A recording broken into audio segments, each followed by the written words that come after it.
Assalamualaikum warahmatullahi wabarakatuh. Waalaikumsalam. Ya, salam sejahtera bagi kita semua. Selamat datang di podcast kita hari ini, podcast dari kelompok 6 kelas SI4607. Kali ini kita akan membahas kasus yang menarik nih. Kalian bisa tebak nggak kita bakal bahas tentang apa? Kasus apa tuh Jelita? Kasus apa tuh? Jadi penasaran deh. Oke, jadi kali ini kita akan bahas kasus yang menarik nih dari Universitas Tennessee yang berada di Amerika Serikat mengenai serangan DHCP pada tahun 2015. Nah, sebelum kita bahas kasus tersebut, alangkah baiknya kita kenalan dulu nggak sih? Karena ada pepatah nih, tak kenal maka tak sayang. Oleh karena itu, perkenalkan nama aku Jelita Priskila Mawilik dengan NIM 120-222-0109. Nah, dan kali ini aku tentunya nggak sendiri dong di dalam podcast. Aku juga ditemanin oleh teman-teman aku nih. Boleh diperkenalkan dirinya? Halo, kenalin aku Cecilia Rahmi dengan NIM 12022237175. Senang bisa bergabung dalam diskusi kita kali ini. Halo, kenalin aku Anesta Menestiandi dengan NIM 12022230089. Saya juga senang bisa bergabung dalam podcast kali ini. Aku juga senang banget guys bisa berbincang-bincang sama Rahmi dan Anesta ini. Rahmi, kabarnya gimana nih? Kabar aku baik-baik nih dan gak sabar juga mau bahas podcast kita kali ini. Oke, mantep ya. Kalau Anes, kabarnya bagaimana? Waduh, baik banget sih. Kalau Jelita gimana nih? Kabarnya kali ini? Apakah lagi sibuk atau gimana? Enggak dong, baik dong. Senang aku bisa bincang sama kalian. Nih, keren.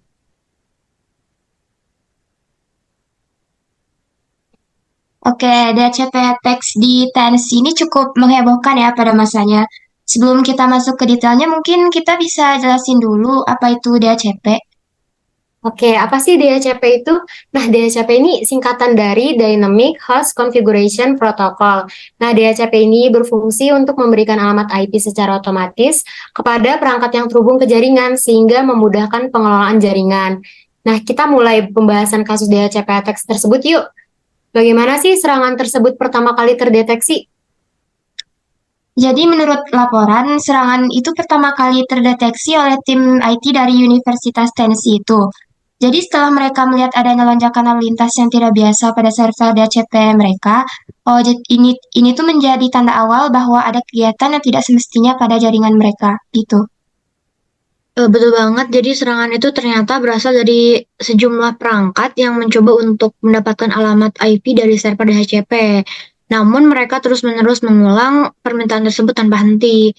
Jadi hal ini menyebabkan beban yang sangat besar pada server DHCP dan akhirnya juga mengganggu jaringan, gitu guys. Jadi gitu ya.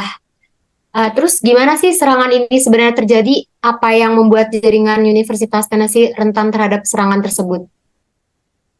Nah, menurut laporan, serangan ini tuh terjadi karena server DHCP di jaringan Universitas Tennessee itu tidak memiliki perlindungan yang memadai terhadap serangan DHCP spoofing.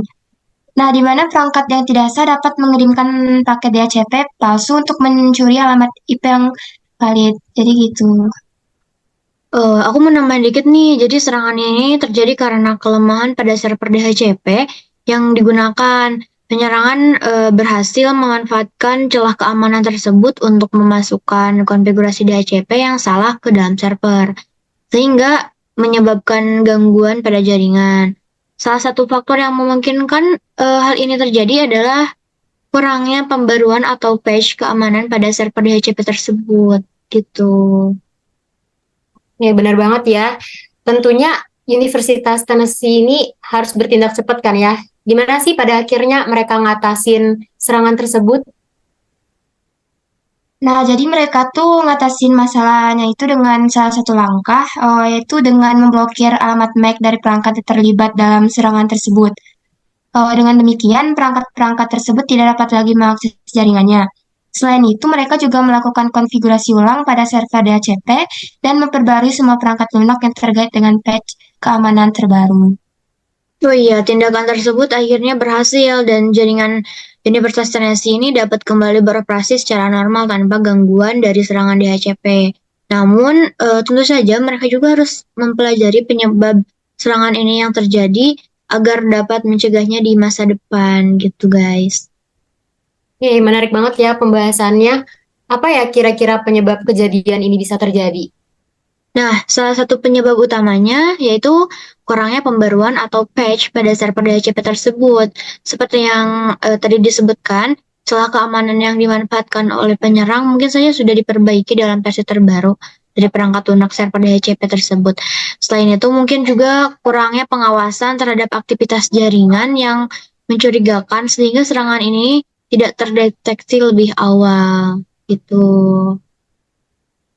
Bener banget nih. Dalam keamanan jaringan, pembaruan perangkat lunak dan monitoring aktivitas jaringan merupakan aspek yang sangat penting ya.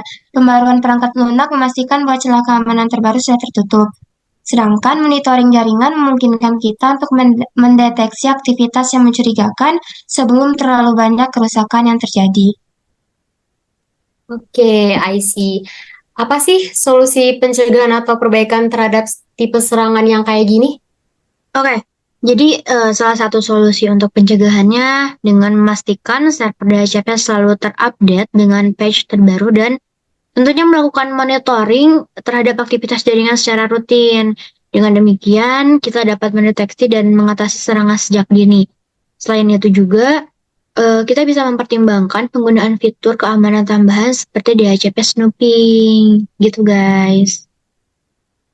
Nah, seperti yang disebutkan sebelumnya ada DHCP snooping ya. Jadi DHCP snooping itu merupakan fitur yang memungkinkan switch jaringan untuk memfilter dan memblokir paket DHCP yang tidak sah, sehingga mencegah serangan spoofing DHCP.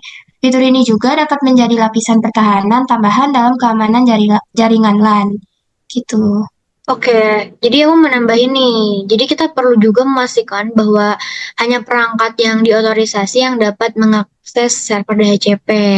Ini bisa dilakukan dengan menggunakan firewall atau mekanisme kontrol akses lainnya untuk bisa membatasi akses ke server DHCP gitu.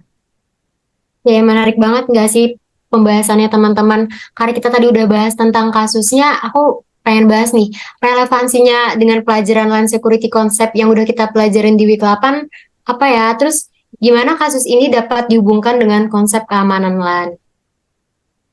Nah, dari kasus serangan DHCP yang terjadi di Universitas Tennessee pada tahun 2015 ini sangat relevan ya dengan konsep keamanan LAN. Mungkin salah satu konsep penting dalam keamanan LAN adalah pembaruan perangkat lunak secara teratur. Jadi dalam kasus ini, kelemahan yang dimanfaatkan oleh penyerang mungkin saja bisa diatasi dengan pembaruan atau patch yang tepat pada server DHCP. Gitu. Oke, jadi hal ini menggarisbawahi pentingnya pembaruan perangkat lunak untuk mengatasi celah keamanan yang mungkin ada. Kemudian selain itu, konsep keamanan lain juga mencakup pengaturan akses yang tepat, penggunaan firewall, dan penerapan kebijakan keamanan yang ketat untuk melindungi jaringan yang dari serangan yang mungkin terjadi tersebut. Nah, monitoring jaringan juga merupakan aspek penting dalam keamanan LAN. Dengan monitoring yang baik, aktivitas yang mencurigakan seperti serangan terhadap server DHCP bisa dideteksi dengan lebih cepat, sehingga tindakan pencegahan dapat dilakukan sebelum terlalu banyak. Oke, baik. Nah, selain solusi-solusi yang udah teman-teman sebutin tadi, ada beberapa hal lain nggak yang bisa dilakukan untuk meningkatkan keamanan DHCP di jaringan LAN ini? Mungkin salah satunya adalah dengan menggunakan DHCP Relay Agent ya.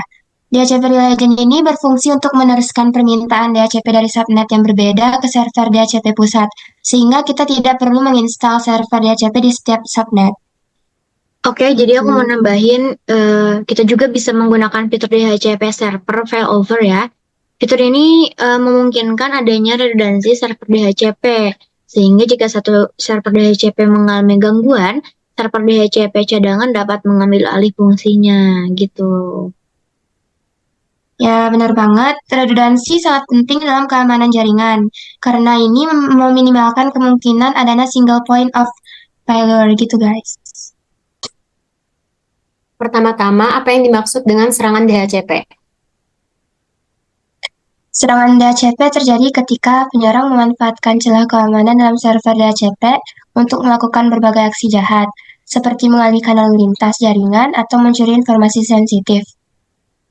Betul sekali, jadi serangan ini bisa berdampak serius pada jaringan, mengganggu ketersediaan layanan, dan juga menyebabkan kerugian finansial.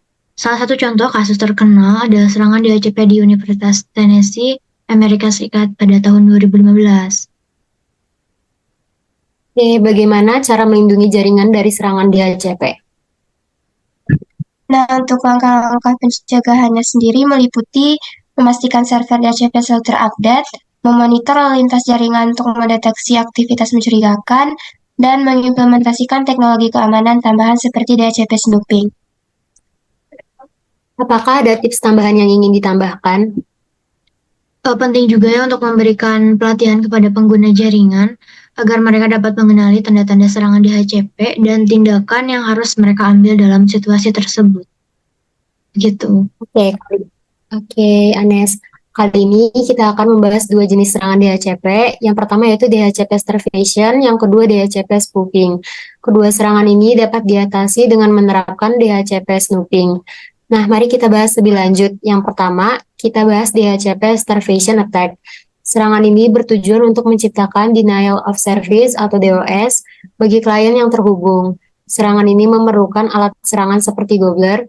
Gobbler memiliki kemampuan untuk melihat seluruh jangkauan alamat IP yang dapat diberikan dan mencoba untuk menyewanya semua. Secara khusus, Gobbler membuat pesan penemuan DHCP dengan alamat MAC palsu. Nah, DHCP spoofing attack terjadi ketika server DHCP nakal terhubung ke jaringan dan memberikan parameter konfigurasi IP palsu kepada klien yang sah. Server nakal dapat memberikan berbagai informasi yang menyesatkan, termasuk informasi berikut, yaitu default gateway yang salah, server DNS yang salah, dan juga alamat IP yang salah. Nah, di dalam kedua serangan ini, DHCP snooping dapat digunakan untuk melindungi jaringan. DHCP snooping adalah fitur keamanan pada switch yang memeriksa pesan DHCP yang masuk dan memastikan bahwa pesan tersebut berasal dari server DHCP yang sah.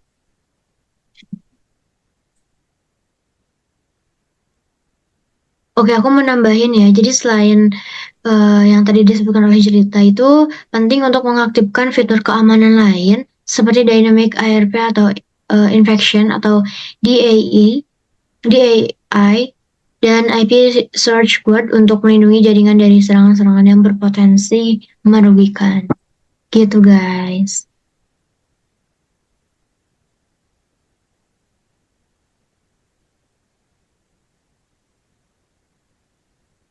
Nah, poin menarik yang perlu kita bahas juga nih teman-teman, yaitu resiko dari serangan DHCP starvation attack.